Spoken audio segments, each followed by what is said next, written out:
Bab 46, mewarisi kekuatan Kaisar Kongming, Nili menjadi iblis. Bentuk kedua dari 36 bentuk pedang petir Dewa Meteorit tidak memiliki bayangan. Bentuk ketiga dari pedang petir Dewa Meteor Langit, bentuk ke-9. Pria tua itu terus melolong.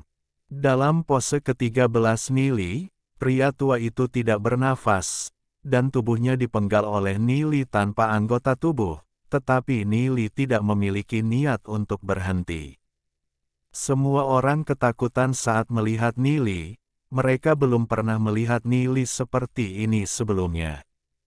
Bentuk ke-36 dari teknik pedang meteor Dewa Petir, Wu Yun, ketika Nili selesai melakukan 36 bentuk pedang meteor Dewa Petir, seberkas cahaya keluar dari tubuh orang tua itu, dan cahaya itu secara langsung memukul laut jiwa Nili.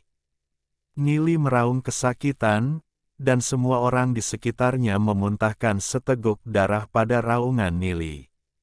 Murid Nili berubah warna, mereka cukup dalam untuk menampung langit berbintang yang luas, dari hitam tak berujung menjadi perak bulan misterius, dan langit penuh dengan guntur dahsyat. Pada saat yang sama pupil matanya berubah drastis, rambutnya tumbuh liar, dari jingga menjadi pucat, surai ramping. Tulang-tulangnya berderak dan tumbuh, dan otot-ototnya menunjukkan ekspansi yang seragam. Nili menimbulkan rasa sakit seolah-olah dia menahan beberapa kejutan jiwa yang besar.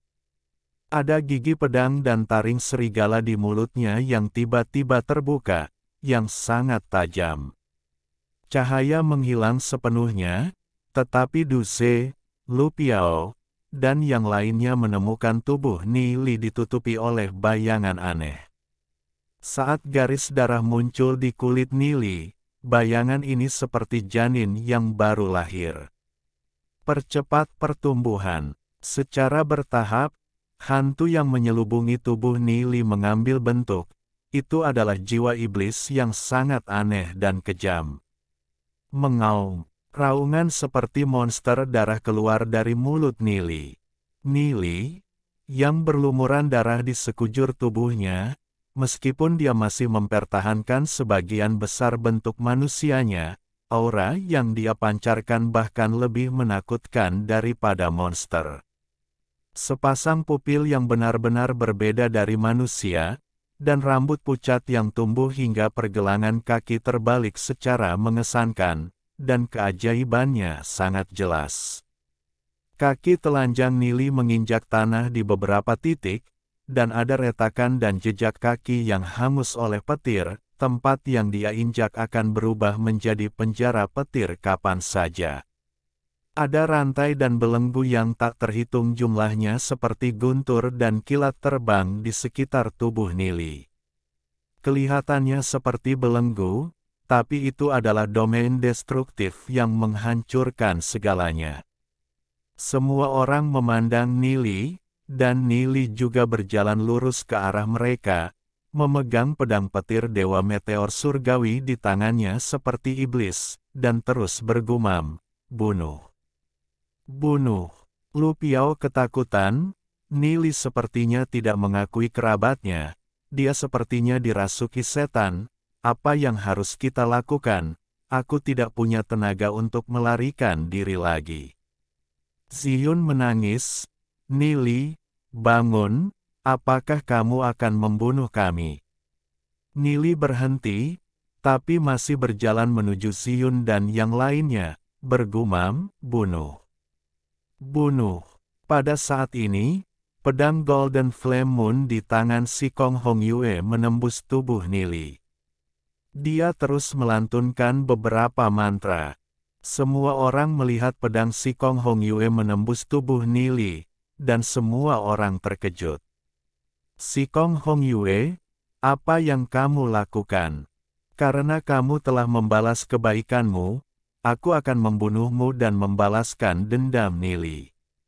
Du Ze bergabung dengan monster Tianlin dan bersiap untuk melawan si Kong Hong Yue sampai mati. Petik 2. Tapi Duan Jian menghentikan Du Ze, Duan Jian, apa yang kamu lakukan? Apakah kamu ingin memberontak? Duan Jian menggelengkan kepalanya. Sikong Hong Yue adalah reinkarnasi dari Dewi Jinyan. Aku tahu dia tidak akan menyakiti tuannya. Tuannya tampaknya lepas kendali setelah mewarisi kekuatan Kaisar Kongming. Tanpa kesadaran, jika ini terus berlanjut, tidak hanya kita akan jika dia mati, tuannya juga akan mati. Meskipun aku tidak tahu apa yang akan dia lakukan, tapi aku tahu dia tidak akan menyakiti tuannya, kata Duan Jian. Semua orang tidak menyangka bahwa karena Sikong Hong Yue di depannya adalah Dewi Jinyan, dia adalah reinkarnasi dari kekuatan kuno. Semua orang hanya bisa melihat Sikong Hong Yue, berharap bisa menyelamatkan Nili. Tubuh Nili juga berangsur-angsur mulai pulih, pernapasannya juga stabil, dan luka di tubuhnya juga perlahan pulih. Ternyata pedang bulan jiwa api emas dari Dewi Api Emas tidak memiliki kekuatan tempur yang kuat, tetapi pedang suci tambahan yang dapat memotong akar iblis dan menyegel kekuatan kekerasan dari kekuatan fisik.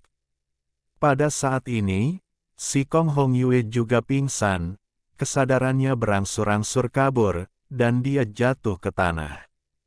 Setelah sekitar 3 jam, semua orang secara bertahap pulih dari luka mereka. Mereka membawa Nili dan Xiao Yu kembali ke Glory City. Di halaman Nili, Ziyun dan Long Yuyin merawat Nili siang dan malam. Niyu datang untuk melihat saudaranya dari waktu ke waktu. Orang tua Nili, Ye Mo, Ye Xiu, Ye Zong dan lainnya di mansion Tuan Kota berada juga menunggu dengan cemas informasi. Xinyu juga berada di sisi Nili sepanjang waktu. Dia selalu khawatir dan berharap ayahnya bisa melihatnya ketika dia bangun. Ninger selalu menjaga sisi Xiao Yu, dan Ziyun serta yang lainnya akan memeriksa situasi Xiao Yu dari waktu ke waktu. Xiao Yu terluka parah, tapi selain Nili, mereka tidak tahu bagaimana menyembuhkan mereka, jadi mereka hanya bisa berharap Nili akan segera bangun. Pada hari ketiga atau lebih, tubuh Xiao Yu mulai pulih perlahan, kembali ke penampilan aslinya, dan dia secara bertahap sadar.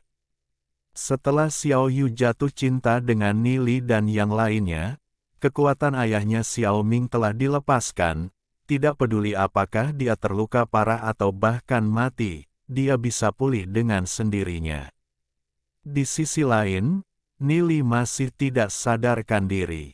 Sudah 10 hari, apakah Nili akan baik-baik saja? Ziyun bertanya pada Sikong Hong Yue. Nili mewarisi kekuatan Kaisar Kongming. Kekuatan jahat itu berada di luar kendali saya. Saya pikir dia sekarang berperang melawan kekuatan jahat itu, dan kami tidak dapat membantu banyak, hanya kami bisa menunggu Nili untuk sepenuhnya mengendalikan kekuatan jahat itu.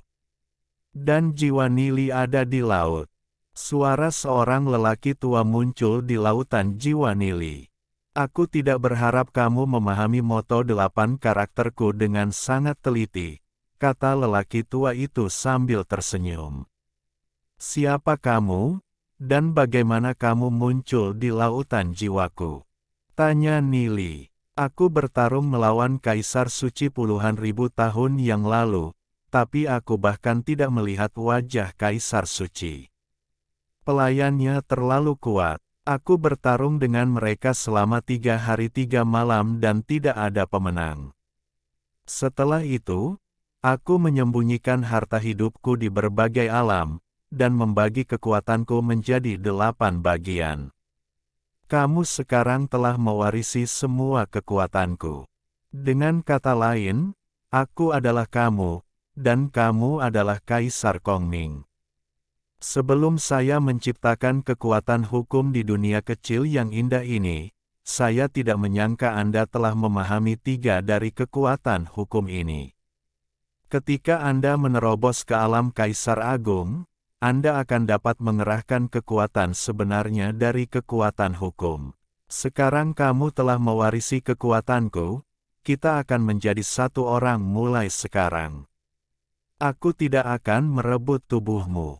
Ketika kamu menghadapi musuh yang kuat, kamu dapat mengontrol kekuatan iblisku untuk melawan musuh.